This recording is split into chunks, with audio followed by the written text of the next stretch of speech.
welcome back. Yes, ladies and gentlemen, we are honored to have back with us one of the guys who actually hosts one of the most popular shows on the Dove television network. He eats McNuggets off to the side during a show. Now, we just caught him doing that. But otherwise, he's one of the great apologists of our day, and that is Mr. Todd Friel from Wretched TV. Hello, buddy. Well, as long as we're tattling, let's get on it, shall we? This is the first time that I've ever been able to see you when we do this. Normally, I'm in the dark. I have no visuals of you, but I do today, and you didn't know that. And I saw what you did when they were giving you the countdown. You did this. Yeah. Well, it's like you said a short prayer before the segment started. Am I correct about that, sir? Yes, I did. I said, God, help me with this guy. Well, let's see if God answers. Yeah, he does. How are you, friend? Good to see you. Doing very, very well. Thank you. God is kind. Yes, he is. Well, a lot to talk to you about. I just had Sam Royer on. He heads up the American Pastors Network, and we're talking about some of the things you and I are going to want to talk about, and where do we go with Trump? You know, I will say one thing. He's divided the Christian community very well. Some love him, some hate him. And that's put a division between us and some of the people that we love, so we got to figure out how to handle that part of it. But he seems to be a pretty rough on evangelicals, yet he claims to be one. Russell Moore and some other things. What's your take, man? I think you're hateful and stupid, you idiot. And you need to be off the TV. Now, if I talked to you like that, theDove would get plenty of emails. What is the matter with that guy with the purple shirt and the vest on? He shouldn't be talking like that. We wouldn't tolerate it. And yet, that is the presumptive nominee of the Republican Party. He speaks vitriol. He says things to, for instance, Russell Moore that are downright nasty.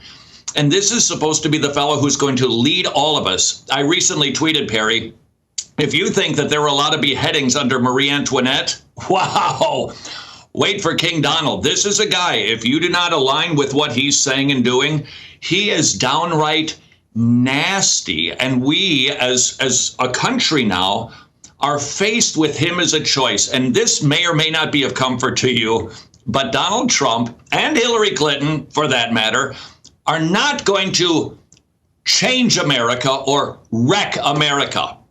They are simply a reflection of the America that exists today. They are the product. Our system, the way that it works, people in power do not become kings and queens because they've inherited it through divine right. We elect them. So this is going to hurt a little bit. But if you're going, oh, with the choice between Hillary and Donald, they're a reflection of America. Ouch. Yeah, I think that is absolutely true. And I think people are wrestling with that. But it's so discouraging that if the Christian vote sets this one out, it's very possible by default what we know to be evil would be elected. Yeah. How dangerous is that? Yeah, Perry, it really has been fascinating. I mean, the culture is putting on a tremendous show for us to consume. It's really interesting business. There are now 4 evangelical positions regarding the election. The historically predominant position has been the voting for the lesser of 2 evils. That's where I still sit. I could be persuaded otherwise, but I haven't been yet. That these are your choices. And in an effort to love my neighbor, I want to do as much good as I can, or potentially in this instance, be involved in the least amount of evil as possible. And so that's the lesser of 2 evils policy. I think the majority of evangelicals, for different reasons, are probably about there, but they're about 20%, 20 to 23%, depending on how you track an evangelical based on church attendance, are saying they're going to sit it out this time. 23% are not going to go to the polls because they think their choices are so horrific. So that's another big position, but there's a third position that is saying we're going to vote for a third party or do a write-in candidate. And I will say this, I get all 3. I'm this one, but if you're this one, I don't hate you. I hope you don't hate me. We've just arrived at a different conclusion, and I'm going to try to persuade you as lovingly as I can to maybe reconsider your position. But Perry, there's a fourth position now, and it came out from a pastor in Washington, D.C., who's a conservative, reformed person on the speaking circuit, high-profile guy who said, Donald Trump is so bad, he's going to vote for Hillary. That's now the new fourth position, and he's working to persuade people to do the same thing. So now we've got a fourfold division inside of the evangelical church. Wow. Wow. And then the other thing that popped up as a result of the primary on Tuesday was Bernie's win in West Virginia. 36% of those who voted for Bernie said that if he's not the nominee, they're going with Trump. Yeah. God is not going to watch Fox News in November to figure out who won. He's ordained it. He knows it will be the best. Look, as bad as you perceive Hillary and Donald to be, because she is,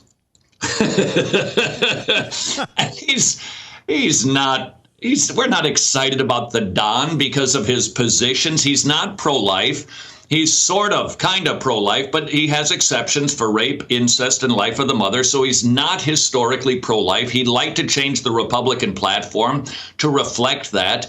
We don't like the choices, and yet that's what we've got. And I would say this, Perry, that I think the Christian should be able to vote.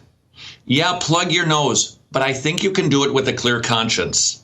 You're not excited about the Don. I think you can vote for him. God understands the choices. He knows the landscape. He knows who the next king is going to be.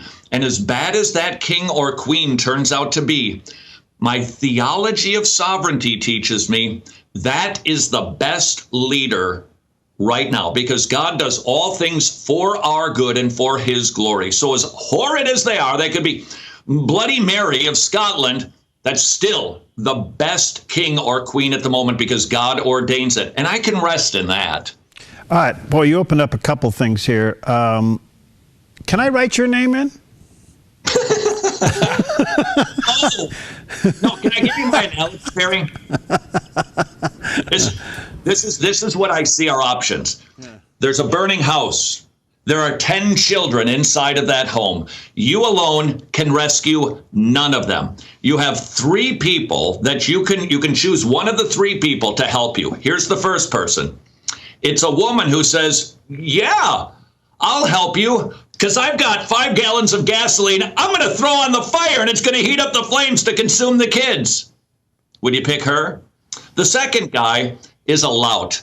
He's the philanderer of the neighborhood. He's got no character, no morals, but he says to you, yeah, you know what? I want to save all of those kids with some exceptions. Your third choice is a fellow who says, oh, let's save all of those kids. Yes, let's save 10 out of 10, but there's a problem.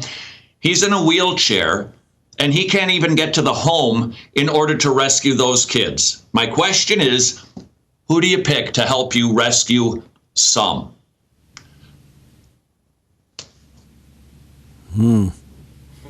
Not great choices. Not great choices. But we did not set up the dynamic. We as Christians have a tendency to think, I'm going to be participating in this. No, that's not. We're trying to save as many babies, as many marriages as we possibly can. We have been confronted. We've been given really bad choices. We pick the best one that we can, and we should be able to pull the lever. And God understands what we're trying to do. We're trying to love our neighbor and keep evil, at least to a minimum, sort of. I think we've got to go with the second guy, whether we like his values or not. Okay, let me make one other quick thing. I got to take a break. It seems to me there is one issue on the table that should sway us, and that's the subject of Israel. We know that Bernie and Hillary would keep Israel at bay, if not further destroy the relationship and let them be on their own. And it appears that Donald seems to be unwaveringly pro-Israel. Wouldn't that be enough? Well, I think that's another consideration in the evangelicals list. I do think so. And it helps recently, I think about 2 days ago now, the Don actually has put into position a very pro-life consultant to lead his campaign and be involved in his policy decisions. Yeah, domestic policy leader. Yeah. Yeah, that's good. That's a good thing. Right. And yet he's still Donald. Yeah. So we're not excited about it, but I don't think we have to be. It's what we have. And if we're going to try to keep evil to a minimum, then I think you've got one who's saying, I'm definitely going to do evil. The other one who goes, I'm going to do the right thing, but I hate your guts. Well, it's not a great choice, but you got to take the one who appears to be willing to do the least amount of evil. All right, let me take a break here. When we come back, I'm going to go spiritual on you. Can you handle it? Sure. Finish eating your chicken nuggets. I'll be right back with Todd Friel in just a moment.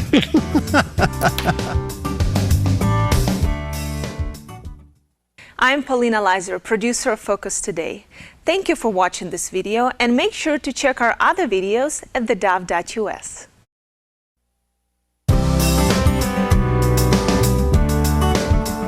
Welcome back, and delighted to have with us our good friend Todd Friel. He's host of Wretched TV, and we're talking about all kinds of things. By the way, I'm going to send him a pair of Levi's and a T-shirt and then bring him to Oregon and bring him out for some series of fun things to do, but we'll have to organize him.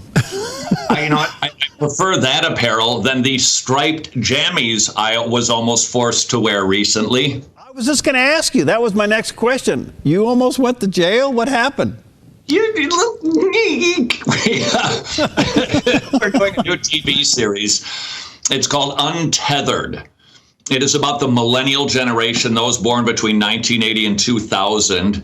They are untethered from virtually everything.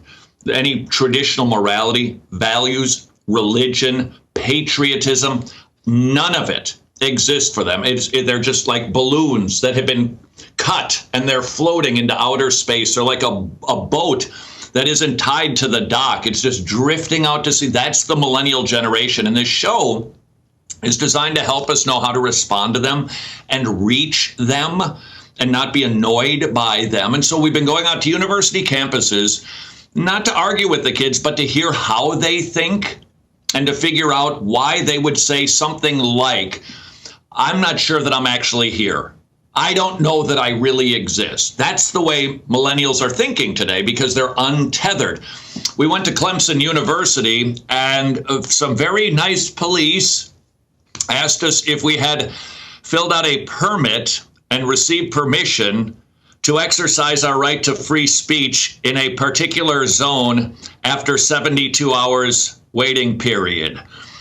And I tried to respectfully share with him, if free speech is determined by a government employee or representative at Clemson University, because it's a government university, public institution, if I have to wait, if I have to do it in a certain area, if I can only do it at certain times, that's not free speech. Well, that conversation went on until the fella did one of these. And that's when you know you're about to go to the pokey. So I said, we're out of here. And I called up Nate Kellum at the Center for Religious Expression, who is now drafting a letter to Clemson University to see if they want to reconsider their attitude toward the First Amendment. Good for you. I'll tell you what, put my phone number in your speed dial. I'll come get you if you get caught. If you want to see some interesting video, you can go to our Wretched, WRETCHED Facebook page. We've put up part 1, part 2, and I think today is maybe even part 3. And you can watch the exchange. I tried to model submitting to my authority and respectfully engaging him. I tried to. You can be the judge of that. But Perry, it got me to thinking about freedom of speech. If that goes, everything goes. If we can be stopped by an officer without cause, which is why I persistently said, what law am I breaking? And they would say, well, the university policy says. And I said, well, that's true. I might be breaking a university policy, But they're asking you, a South Carolina police officer, to enforce a policy. That means you need to have a law on the books that allows you to detain me, an American citizen, and to kick me off of a campus, which is a public piece of property. What law? And they said, well, we're working on that. Well, call our supervisor. Well, you've got to go talk to the university. It went on for about an hour until they finally said, we're kind of done debating this. If you keep doing it, we're going to arrest you for, get ready for this, trespassing. On public property. On public property. Now, well, I guess that's better than disturbing the peace. I think you're right, though. Disturbing the peace on a university, the kids pay money, or more accurately, the parents pay money for the kids to go to school there. They're trying to get to their classes. You don't impede them. You don't sit underneath a window that is in a lecture hall yelling, hey, devolution is stupid. We don't do that. So there are some rules, but those are common sense, polite rules. Freedom of speech allows an American citizen to go to a public park, a public sidewalk, a public university, and exercise free speech until you do something to violate a law which they were never able to cite for me. All right, check it out at Wretched TV. You can probably see the exchange there. You know what? It might be on Dove. We showed the exchange, so you'll see it very soon. Okay, we'll probably see it here.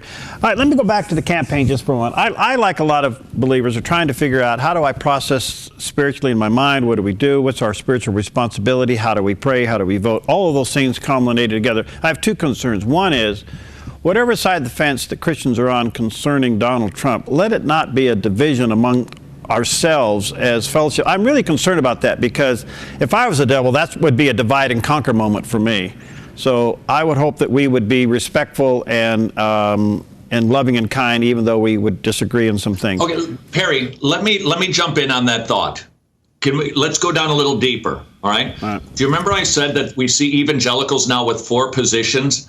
With what you just said, I fully accept that, and I embrace and I applaud what you just said, that we don't turn this, we don't have an explicit Bible text that tells us exactly who to vote for in this situation. So we've got to use what the Bible says and apply it. And different Christians, based on conscience, are going to come up with different results. And we can still love one another. But let me ask you, Perry, what about this trend with this conservative, supposedly conservative pastor that he's trying to lead, to get people to vote for Hillary because Donald Trump is even more evil? How should we talk to that guy who votes for a radical Margaret Sanger award-winning pro-abort candidate in Hillary Clinton? I'm not sure that we do. If they have made that kind of a leap, then some fundamentals are missing on their definition of evil. So I'm not too sure if we just don't let them have their opinion and we move on. I think there's a spiritual responsibility here, and I've been trying to find this, and I'm coming across what seems to be a little bit of an answer.